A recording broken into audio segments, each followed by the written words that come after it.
Hello friends, this is Rahul. Welcome to जेरफ dreamers. So friends, आज की वीडियो में हम डिस्कस करेंगे part 3 of MCQ series regarding usual paper 1। तो फ्रेंड्स, हमने जो एमसीक्यू सीरीज स्टार्ट कर रखी थी, जिसमें मैं अभी तक आपके साथ 2 पार्ट डिस्कस कर चुका हूं। पर पार्ट में हम 25 क्वेश्चन डिस्कस करते हैं, जो कि इंपॉर्टेंट टॉपिक्स में से उठाए हुए होते हैं। मतलब कि जो सीरीज है, ये हमारी जितने भी प्रीवियस ईयर अभी तक हमारे नेट के एग्जाम हो चुके हैं, उन्हीं को देखकर डिजाइन की हुई है। और जितने भी इंपॉर्टेंट टॉपिक्स हैं, जैसे कि सस्टेनेबल डेवलपमेंट हो गया, मिलेनियम डेवलपमेंट गोल्स हो गया, या कम्युनिकेशन बैरियर्स हो गए, सारे इंपॉर्टेंट टॉपिक्स को यहाँ पे कवर किया हुआ है। सीरीज आपको इंटरेस्टिंग लगेगी अगर आप इसको ढंग से अटेम्प्ट करेंगे तो, ठीक है। और एक्सप्लेनेशन मैंने साथ के साथ दे रखी है जहां पर रिक्वायर्ड है। सो फ्रेंड्स, अगर वीडियो अच्छी लगे तो लाइक जरूर करना, चैनल को सब्सक्राइब कर लेना अगर आप पेपर 1 की या पेपर 2 कॉमर्स की प्रिपरेशन कर रहे हैं तो चलिए स्टार्ट करते हैं टाइम को वेस्ट किए बिना। तो फ्रेंड्स, इसी चैनल पर आपको यूनिट 1 से यूनिट 10 कंप्लीट सेट मिल जाएगा रिवीजन वीडियोस का। तो जब एग्जाम है उससे पहले आप इसको देख सकते हैं, काफी हेल्प मिल जाएगी आपको एग्जाम के अंदर। और टेलीग्राम ग्रुप को भी ज्वाइन कर लेना, क्योंकि यहाँ पे जितनी भी पीडीएफ है वो आपको प्रोवाइड कराई जाती हैं। और ये जो पीडीएफ है एमसीक्यू सीरीज की, ये भी यहाँ पे आपको मिल जाएगी just after finishing that series. So चलिए स्टार्ट करते हैं। तो ये क्वेश्चंस मैं डिस्कस कर चुका था आपके साथ। पार्ट 1 के अंदर हमने 25 करे थे, और नेक्स्ट 25 हमने करे थे पार्ट 2 के अंदर कवर किए थे। तो आज हम स्टार्ट करेंगे 51 से स्टार्ट करेंगे और 75 तक कवर करेंगे क्वेश्चंस को। तो ये जो सारे के सारी जो सीरीज है फ्रेंड्स, काफी इंपॉर्टेंट है। इसमें सारे के सारे इंपॉर्टेंट एमसीक्यूज आपको मिल जाएंगे, और ये जो पीडीएफ है आपको टेलीग्राम चैनल पर मिल जाएगी। ओके। और ध्यान रखना, जो भी क्वेश्चन अगर आपको लगे कि इसमें एक्सप्लेनेशन की भी रिक्वायरमेंट थी, बट मैंने ढंग से एक्सप्लेन नहीं किया, क्योंकि देखो सारी सीरीज कवर करनी पड़ती है, सारे क्वेश्चंस कवर करने पड़ते हैं, तो यहाँ पे एक्सप्लेनेशन डिटेल में नहीं हो पाती है। तो अगर आपको लगे कि उसको डिटेल एक्सप्लेनेशन आपको चाहिए, तो आप नीचे कमेंट करके बता सकते हैं उस पर्टिकुलर टॉपिक के बारे में। सो चलिए स्टार्ट करते हैं। आज का फर्स्ट क्वेश्चन हमारे पास, Which among the following is directly related to action research? तो फ्रेंड्स, मैं आपको पहले भी बता चुका हूं, types of research is one of the most important topic. तो अब जो क्वेश्चन आया हुआ है वो एक्शन रिसर्च में से है। इसमें पूछा है कि कौन सा जो है रिलेट करता है हमारा एक्शन रिसर्च से। A longitudinal research, B research with socio economic objective, C a research initiated to solve immediate problem, D an applied research. तो फ्रेंड्स, अगर एक्शन रिसर्च के बारे में आपने पढ़ रखा है तो होप्स आप इसको अटेम्प्ट कर लेंगे। चलिए देखते हैं इसका आंसर क्या होगा।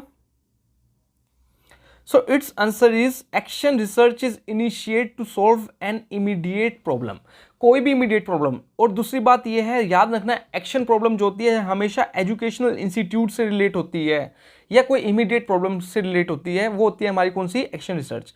और एक्शन रिसर्च एक पार्ट है किसका, अप्लाइड रिसर्च का। तो अगर यहाँ पे एक्शन रिसर्च ना होता, अगर आपसे अप्लाइड रिसर्च के बारे में पूछा होता, तभी भी हमारा जो आंसर होता वो सिमिलर ही होता, क्योंकि एक्शन और हमारी अप्लाइड रिसर्च समहाउ क्या है, सिमिलर है। और एक्शन रिसर्च पार्ट है किसका, हमारा अप्लाइड रिसर्च का। तो जो अप्लाइड रिसर्च होती है, ये प्रैक्टिकल प्रॉब्लम्स को सॉल्व करने के लिए हम यूज करते हैं, और action research is a part of applied research.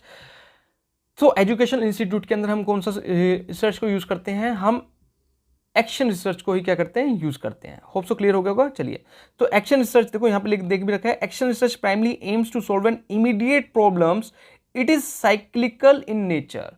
तो अगर कल को आपसे पूछ ले साइक्लिकल रिसर्च कौन सी होती है, तो एक्शन रिसर्च को ही हम साइक्लिकल रिसर्च कहते हैं। ओके,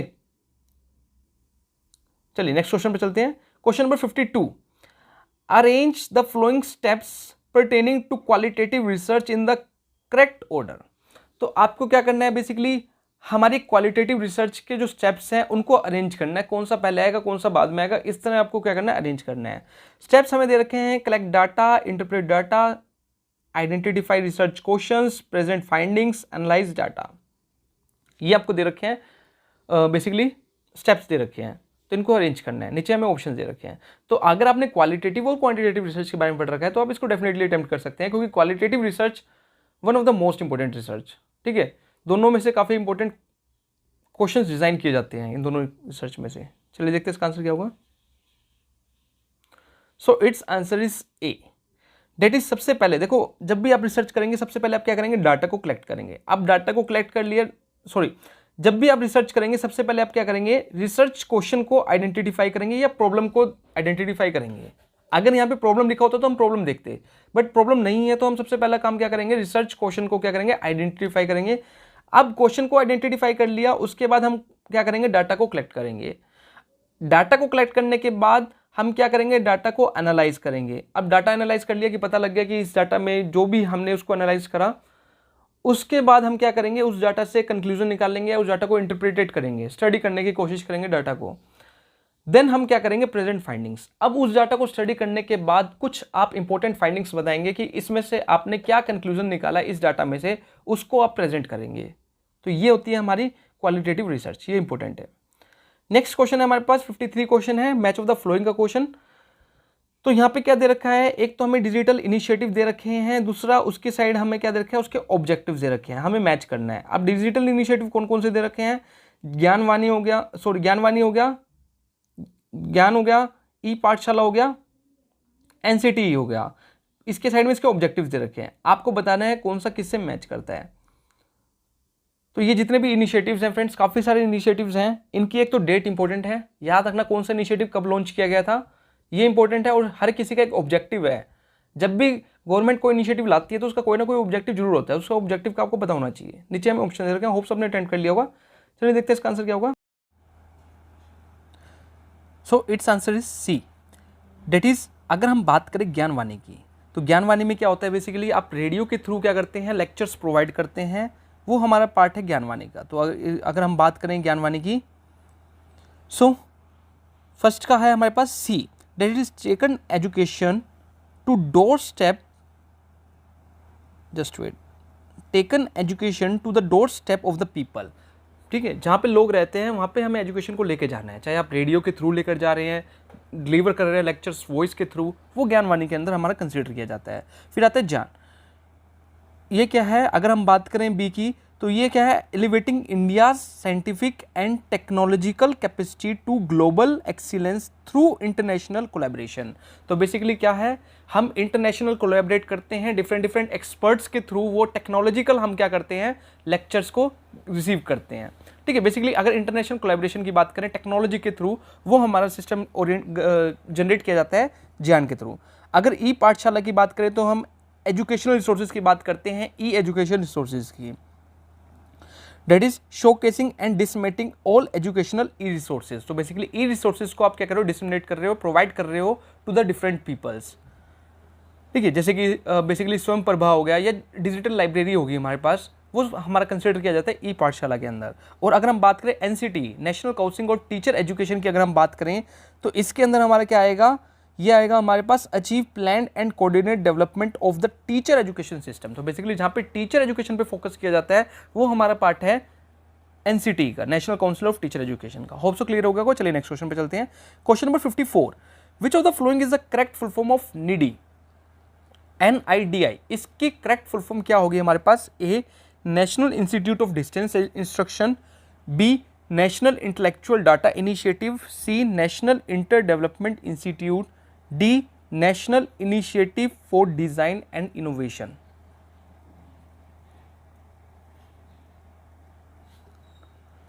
सो फ्रेंड्स, होप्स अपने अटेम्प्ट कर लिया होगा। चलिए देखते हैं इसका आंसर क्या होगा। So its answer is national institute for design innovation. तो फ्रेंड्स, इसके अंदर हायर एजुकेशन के अंदर बहुत सारी ऐसी चीज़ें हैं जिसकी हमको फुल फॉर्म पता होनी चाहिए। ठीक है, फुल फॉर्म काफ़ी बार पूछा जाता है इसमें से, जैसे कि जैसे सबसे बेसिक है UGC है, इसकी भी फुल फॉर्म पूछी गई है एग्जाम्स के अंदर। तो ये 10th यूनिट जो है आपकी फुल फॉर्म के पॉइंट ऑफ व्यू से काफ़ी इंपॉर्टेंट है। So National institute of Design Innovation की अगर हम बात करें तो its objective is to way to promote a culture of innovation, design and creative problem solving. तो बेसिकली ये इंस्टीट्यूट का मेन ऑब्जेक्टिव क्या होता है, मेन ऑब्जेक्टिव इनोवेशन करना, design and creative problem solving. Under the program 20 Design Innovation Center, 1 Open Design School and National Design Innovation Network across the nation। तो basically काफ़ी सारे जो इंस्टीट्यूट्स हैं इसके अंदर ओपन किए गए हैं। चलिए नेक्स्ट क्वेश्चन पे चलते हैं। नेक्स्ट क्वेश्चन है आइडेंटिफाई की areas for the skill acquisition and knowledge awareness for livelihood promotion project.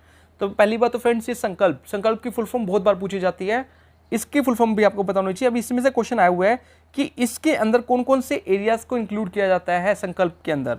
A institutional strengthening, B promotion of handicraft and carpet sector skill, third quality assurance, fourth inclusion, fifth overseas employment through an agency, sixth expanding skill through public private partnership.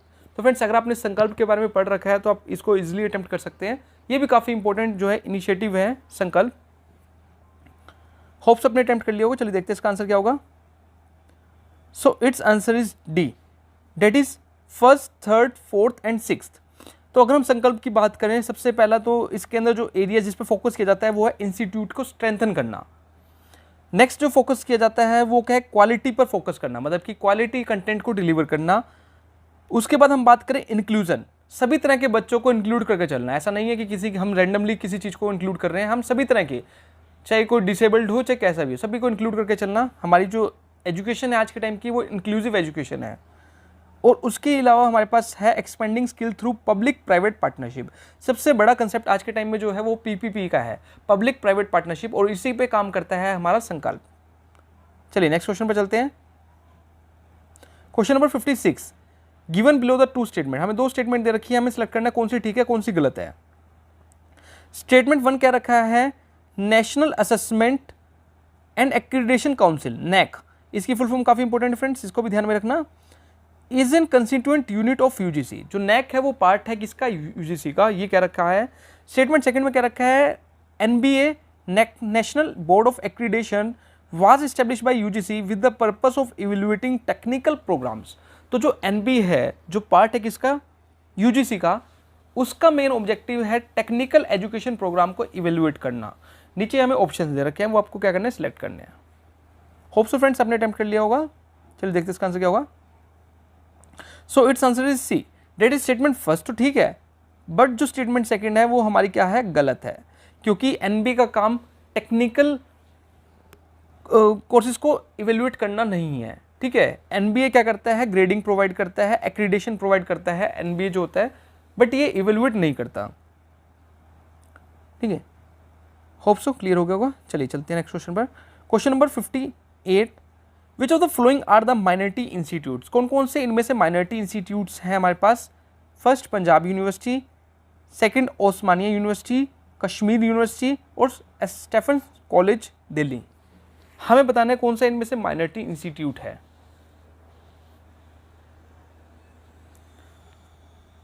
चलिए hope so friends आपने attempt कर लिया होगा, नाम से पता लग रहा होगा हमें कौन सा माइनॉरिटी है।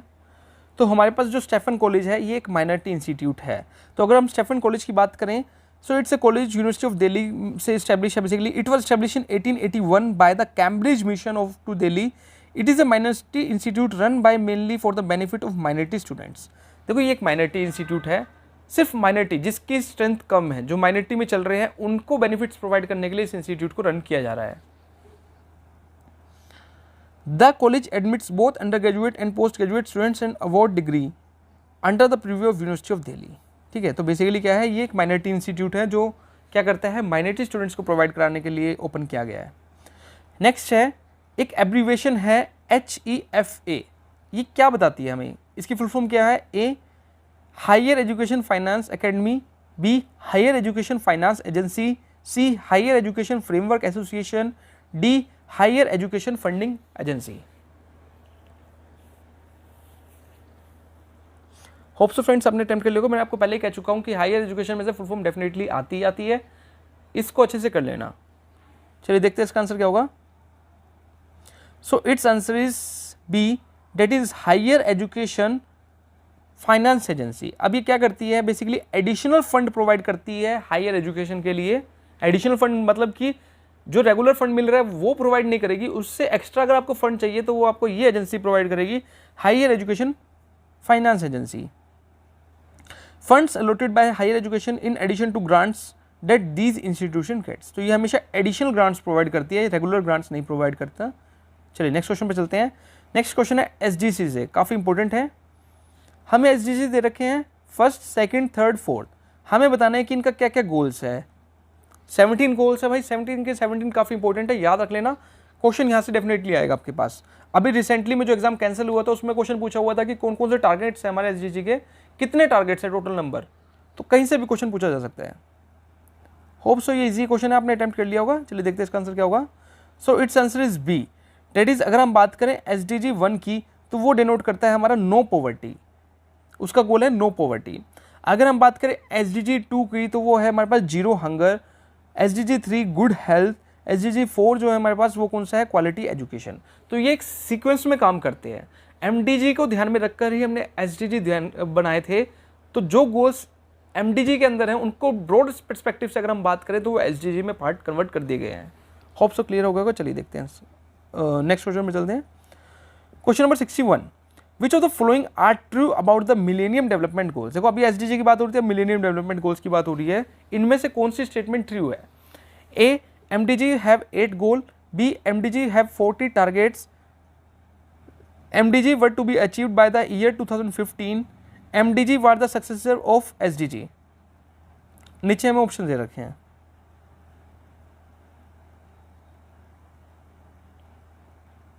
होप सो फ्रेंड्स आपने अटेम्प्ट कर लिया होगा। चलिए देखते हैं इसका आंसर क्या होगा। So its answer is A and C।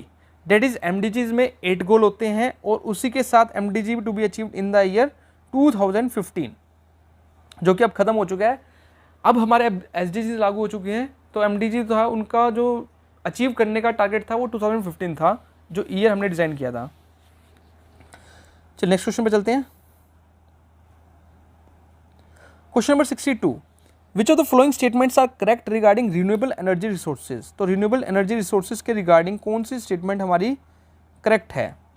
A, these are finite and will run out eventually, B, solar energy is a non renewable energy source, C, wind, solar and hydro power are example of renewable energy, D, renewable energy sources contribute significantly to air pollution, E, the use of renewable energy can help reduce greenhouse gas emission। नीचे हमें दे रखा है options. तो friends renewable और non renewable दोनों के दोनों काफ़ी इंपॉर्टेंट रिसोर्सेज है। कई बार पूछ लेते हैं एग्जांपल देखिए कि कौन कौन सा रिन्यूएबल का एग्जांपल है, ये बता दीजिए। कई बार हमें स्टेटमेंट्स में क्वेश्चन डिजाइन कर लिए जाते हैं। होप सो अटेम्प्ट कर लिया होगा। चलिए देखते हैं इसका आंसर क्या होगा। So its answer is D. That is अगर हम बात करें रिन्यूएबल एनर्जी रिसोर्सेज जो होते हैं वो क्या होते हैं, बेसिकली विंड हो गया, सोलर हो गया, हाइड्रो पावर हो गया। जैसे कि आजकल हमें कहते हैं कि हमें सोलर एनर्जी पर शिफ्ट कर लेना चाहिए। क्यों? क्योंकि ये रिन्यूएबल एनर्जी है, एक बार जाएगी दूसरी बार हम दोबारा रिचार्ज कर लेंगे। ठीक है, सनलाइट तो है, ये तो डेली आनी है और डेली इसका क्या कर सकते हैं, हम यूज़ कर सकते हैं। उसके अलावा हम बात करते हैं the use of renewable energy resources can help reduce greenhouse gas emissions. बिल्कुल, देखो आज के टाइम में जो मेजर सोर्स है एनर्जी का वो कोयला है। कोयला से एनर्जी तो बन जाती है लेकिन उससे ग्रीन हाउस गैसेस बनती हैं, क्योंकि जब हम कोयले से एनर्जी को डिज़ाइन करते हैं, इलेक्ट्रिसिटी बनाते हैं, तो बहुत सारा धुआं निकल कर आता है जिससे ग्रीन हाउस गैसेस जो हैं बढ़ती हैं। तो इसको रिड्यूस करने के लिए हम रिन्यूएबल एनर्जी सोर्सेज को यूज़ कर सकते हैं। चलिए नेक्स्ट क्वेश्चन पे चलते हैं। Question number 63, Which of the following type of power plants provide electricity consistently running 24 hours per day 7 days a week? इनमें से पूछा कौन सा ऐसा हमारा पावर प्लांट है जो कि रेगुलरली वर्क करता है 24 आवर्स और 7 डेज काम करता है वीक के अंदर। ऐसा कौन सा हमारा है पावर प्लांट? ए जियोथर्मल, बी सोलर, सी विंड, डी हाइड्रो। तो फ्रेंड्स ये जो पीपल इन्वायरमेंट यूनिट है इसमें से करंट अवेयरनेस बहुत आती है, इसमें से आपको करंटली अपडेट रहना पड़ेगा टॉपिक से रिलेटेड। होप सो अपने अटेम्प्ट कर लिया होगा। चलिए देखते हैं इसका आंसर क्या होगा। So its answer is geothermal. तो जियोथर्मल एक ऐसा पावर प्लांट है जो कि 7 डेज रेगुलरली वर्क करता है वीक में। So geothermal energy is heat that exist within the earth crust. The geothermal energy is carried out by earth surface via water and steam. Basically earth crust में से जो हम energy को gain करते हैं वो होती है हमारी geothermal energy. So geothermal energy can be used for heating and cooling for generating clean electricity. Hope so clear हो गया होगा। चलिए नेक्स्ट क्वेश्चन है, which of the following is not an advantage of the reflective method of teaching. तो friends हमारे methods of teaching जो होते हैं जितने भी हमारे पास हैं उनसे पूछा है कि जो रिफ्लेक्टिव लेवल है टीचिंग का उसके कौन कौन से एडवांटेज नहीं है। ए higher order interaction between students and teacher, B useful to solve real practical problem, C helps in cognitive and memory development of student, D it is useful for all children of all age groups, E it lays the foundation of all other level of teaching। नीचे हमें option दे रखे हैं। सो hope so friends आपने attempt कर लिया होगा। चलिए देखते हैं इसका आंसर क्या होगा। So its answer is B, that is C, D and E. तो अगर हम एडवांटेजेस की बात करें कि इसमें से कौन सा एडवांटेज नहीं है, तो ये मेमोरी लेवल पर काम नहीं करता, क्योंकि रिफ्लेक्टिव सबसे हाईएस्ट लेवल है हमारा, जिसके अंदर बच्चा जो होता है वो इंडिपेंडेंटली क्या करता है, चीज़ों को सीखता है, ठीक है, टीचर सिर्फ उसको एडवाइस देता है। It is useful for children of all age group, सबके लिए ग्रुप्स टीचर्स चिल्ड्रंस के लिए यूजफुल नहीं है, क्योंकि जो जूनियर लेवल के स्टूडेंट्स होते हैं, जो 5th 6th 7th 8th तक की बात करें तो वहाँ पे रिफ्लेक्टिव कम काम करता है, अदर लेवल ज़्यादा काम करते हैं। मेमोरी लेवल हो गया, ये दूसरा हो गया हमारे पास। It lays the foundation of other level teaching, तो ये भी हमारा क्या है, ठीक नहीं है। चलिए नेक्स्ट क्वेश्चन पे चलते हैं। Question number 65, the lowest level of learning in cognitive domain. तो फ्रेंड्स ब्लूम्स टैक्सोनॉमी सबसे इंपॉर्टेंट एक टैक्सोनॉमी मानी जाती है चाइल्ड पैडागोजी के अंदर, तो ये भी इंपॉर्टेंट है आपके एग्जाम पॉइंट ऑफ व्यू से। तो यहाँ पे यही पूछा हुआ है कि सबसे लोवेस्ट लेवल कौन सा है कॉग्निटिव डोमेन का, A knowledge, B understanding, C creation, D application. Hope so friends आपने अटेम्प्ट कर लिया होगा। चलिए देखते हैं इसका आंसर क्या होगा। So its answer is knowledge. तो अगर हम इसका बात करें कॉग्निटिव डोमेन की, तो कहाँ से स्टार्ट होता है, ये नॉलेज से स्टार्ट होता है। Knowledge, understanding, application, analysis, synthesis, evaluation. याद रख लेना फ्रेंड्स, एक बार सबसे हाईएस्ट लेवल पूछा था जो प्रीवियस एग्जाम में, यहाँ पर मैंने सबसे लोवेस्ट लेवल पूछा, तो कुछ भी पूछ सकते हैं। कई बार हमें सिर्फ स्टेप्स दे दिए जाएंगे, उसको अरेंज करना होगा, तो क्वेश्चन कैसे भी जनरेट हो सकता है। ओके, सो चलिए फ्रेंड्स नेक्स्ट क्वेश्चन में चलते हैं। Question number 66, which pramana refers to knowledge drive from inference. तो हमको पता है कि हमारे पास 6 प्रमाणास होते हैं। पूछा है कि कौन सा ऐसा प्रमाण है जो कि जिसमें हम नॉलेज ड्राइव करते हैं इन्फ्रेंस से। ए प्रत्यक्ष, बी अनुमाना, सी उपमाना, डी शब्दा। तो फ्रेंड्स मैंने आपको पहले बता चुका हूँ, logical reasoning, square of opposition कर लो, प्रमाणांश कर लो, व्याप्ति, ये सारे के सारे टॉपिक्स काफ़ी इंपॉर्टेंट हैं। चलिए देखते हैं इसका आंसर क्या होगा। So its answer is B अनुमाना। तो जब हम नॉलेज को ड्राइव करते हैं इन्फ्रेंस से, तो उस प्रमाणों को हम क्या कहते हैं, अनुमाना। चलिए नेक्स्ट क्वेश्चन में चलते हैं। Question number 66, which informal fallacy is committed in the following statement. अब एक स्टेटमेंट दे रखी है, हमें पूछा है कि कौन सी इनफॉर्मल फैलेसी यहाँ पे कमिटेड की गई है। You can't tell me that I should stop smoking, you are a smoker yourself. तो फ्रेंड्स आपको पता है कि हमारे पास काफ़ी सारी फैलेसीज होती हैं, जैसे कि रेड हियरिंग हो गया, स्लिपरी स्लोप हो गया, और भी बहुत सारी फैलेसीज हैं। तो उन फैलेसीज को अंडरस्टैंड करना, वहाँ से जो क्वेश्चन ड्राइव होता है वो एग्जाम्पल बेस पर ही डिजाइन होता है। आपको एग्जाम्पल दिया जाएगा और पूछा जाएगा कौन सी फैलेसीज का एग्जाम्पल है। तो ऐसा ही क्वेश्चन यहाँ पे पूछा हुआ है कि you can't tell me that I should stop smoking. आपने मुझे नहीं कहा कि मैं स्मोकिंग छोड़ दूँ, and you are smoker yourself, और आप खुद ही स्मोकिंग कर रहे हो। A ad hominem, B red herring, C missing the point, D strawman. Hope so friends आपने अटेम्प्ट कर लिया होगा। चलिए देखते हैं इसका आंसर क्या होगा। So its answer is had hominem fallacy. अब ये फैलेसी हमें क्या कहती है, the person is attacking the character of other person. देखो यहाँ पे हम कोज को ध्यान में नहीं रख रहे, हम यहाँ पे स्मोकिंग को नहीं फोकस कर रहे, हम यहाँ पर ये फोकस कर रहे हैं कि दूसरे पर्सन के करेक्टर पर उंगली उठाने की बात कर रहे हैं यहाँ पर। तो ये होती है add hominem fallacy. Instead of addressing the argument itself, तो हम आर्ग्यूमेंट पर कम फोकस कर रहे हैं और सामने वाले बंदे के कैरेक्टर पर ज़्यादा फोकस कर रहे हैं, तो ऐसी फैलेसीज को हम कहते हैं एड होमिनम फैलेसी। चलिए नेक्स्ट क्वेश्चन में चलते हैं। Question number 67, all the part of this car are made of metal, therefore the whole car is made of metal, which of the following fallacy is committed in the argument.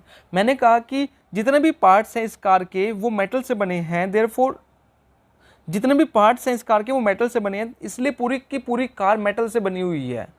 तो ये बताइए कौन सी fallacy इसका part है। A fallacy of division, fallacy of composition, fallacy of false dilemma, D strawman. तो friends जो मैंने complete unit है उसमें सारी की सारी फैलेसी डिस्क्राइब कर रखी है, आप जाकर उसको चेक कर सकते हैं। होप सो अपने अटेम्प्ट कर लिया होगा। चलिए देखते हैं इसका आंसर क्या होगा। So its answer is composition, fallacy of composition. जब हम पार्ट्स की बात कर रहे हैं और उसके बाद हम एक कंप्लीट चीज़ की बात कर रहे हैं तो वो होता है कंपोजिशन, और जब हम कंप्लीट चीज़ की बात पहले कर रहे हैं उसके बाद उसके पार्ट्स की बात कर रहे हैं तो वो होता है फैलेसी ऑफ डिवीजन। ये चीज़ याद रख लेना आप। ओके चलिए नेक्स्ट क्वेश्चन में चलते हैं। Question number 68, by which year does the Paris Agreement aim to achieve net zero emission?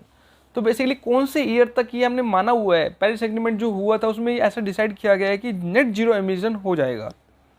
A 2030, B 45, C 50, D 75। चलिए देखते हैं इसका आंसर क्या होगा। So its answer is 2050। तो 2050 तक जो है नेट जीरो एमिशन की बात कही गई है पेरिस एग्रीमेंट के अंदर। तो पेरिस एग्रीमेंट जो है एक इंटरनेशनल ट्रीटी है जो कि एडप्ट किया गया था 2015 के अंदर। मेन गोल जो है इसका ग्लोबल वार्मिंग को to below 2 degree Celsius and preferably 1.5 degree Celsius तक हम इसको अपने जो टेम्परेचर है उसको रिड्यूस करना है। To achieve this the long term temperature goal countries aim to reach global peaking of greenhouse gas emission. तो बेसिकली क्या है कि एक एग्रीमेंट बनाया जाता है 2015 के अंदर जिसके अंदर ये कहा गया है कि हम अपने ग्रीन हाउस गैसेस को रिड्यूस करेंगे, जो टेम्परेचर है उसको मेंटेन करेंगे। ऐसी ट्रीटी बनाई गई थी 2015 में जिसको हमने पेरिस एग्रीमेंट के नाम से जानते हैं। नेक्स्ट क्वेश्चन है हमारे पास, question number 69। The competence of an effective communicator can be judged on the basis of.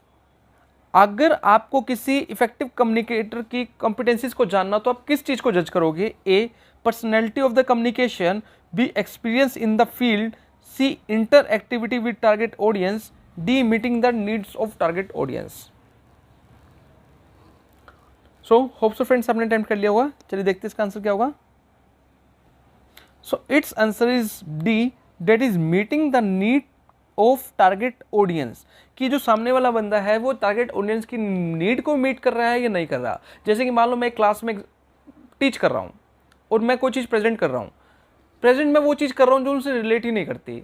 पढ़ा मैं टेक्स्ट रहा हूँ और सपोज करो पढ़ा मैं कोई सब्जेक्ट रहा हूँ, लेकिन मैं डिफाइन कोई और सब्जेक्ट कर रहा हूँ तो वो उनकी नीड्स को मीट नहीं कर रहा। ठीक है, तो अगर आपको किसी की कॉम्पिटेंसी को जज करना चाहिए वो ये देखो कि क्या वो सामने वाले की नीड्स को मीट कर रहा है, क्या वो टारगेट ऑडियंस की नीड्स को मीट कर रहा है या नहीं कर रहा। चलिए नेक्स्ट क्वेश्चन में चलते हैं। Question number 70, consider the following. हमें कुछ स्टेटमेंट्स दे रखी हैं, हमें इसको कंसीडर करना है। ए है पर्सन विद डिसेबिलिटी, सेकंड है सीनियर सिटीजन एज 75+, थर्ड है service voters, fourth workers from essential services, fifth media persons covering polling day activities. इनमें से बताना है which of the following are eligible to avail vote from home facility. तो कौन कौन से इनमें से जो है होम फैसिलिटी को अवेल कर सकते हैं, मतलब घर से बैठकर वोट देने की फैसिलिटी को अवेल कर सकते हैं। तो नीचे में ऑप्शन दे रखे हैं, होप सब ने अटेम्प्ट कर लिया होगा। चलिए देखते हैं इसका आंसर क्या होगा।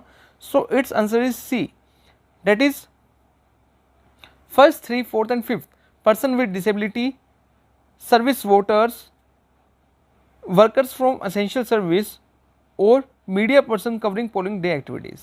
नेक्स्ट क्वेश्चन में चलते हैं। क्वेश्चन नंबर 71 हमें दे रखा है। इसमें हमें क्या दे रखा है, एक साइड प्रमाणस दे रखे हैं, दूसरी साइड उसके मीनिंग दे रखे हैं। प्रमाणस कौन सा है? प्रत्यक्ष है, अनुमाना है, शब्द है, उपमाना है। Knowledge drive from comparison, perceptual knowledge obtained through the senses, knowledge drive from the verbal testimony, knowledge obtained through influence.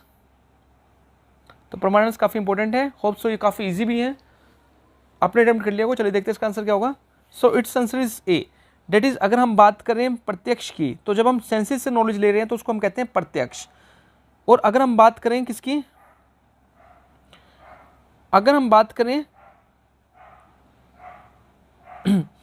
अनुमाना की तो अनुमाना भी हम डिस्कस कर चुके हैं, नॉलेज थ्रू इन्फ्रेंस।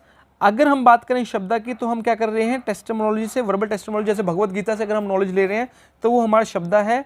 अगर हम बात करें उपमाना, जहाँ पे हम नॉलेज लेते हैं कंपैरिजन से, दो चीज़ों को कंपेयर करके अगर हम नॉलेज को गेन कर रहे हैं तो वो आता है हमारे पास उपमाना। नेक्स्ट क्वेश्चन में चलते हैं। Question number 72, which fallacy is committed in the following statement. तो इस स्टेटमेंट के अंदर कौन सी फैलेसी जो है कमिट की गई है। No one has proven the externalities doesn't exist so they must exist. किसी ने अभी तक प्रूव नहीं करा कि एक्सटर्नलिटीज एग्जिस्ट नहीं करते, externalities doesn't exist so they must exist. A appeal to force, B appeal to pity, C appeal to ignorance, D appeal to the people.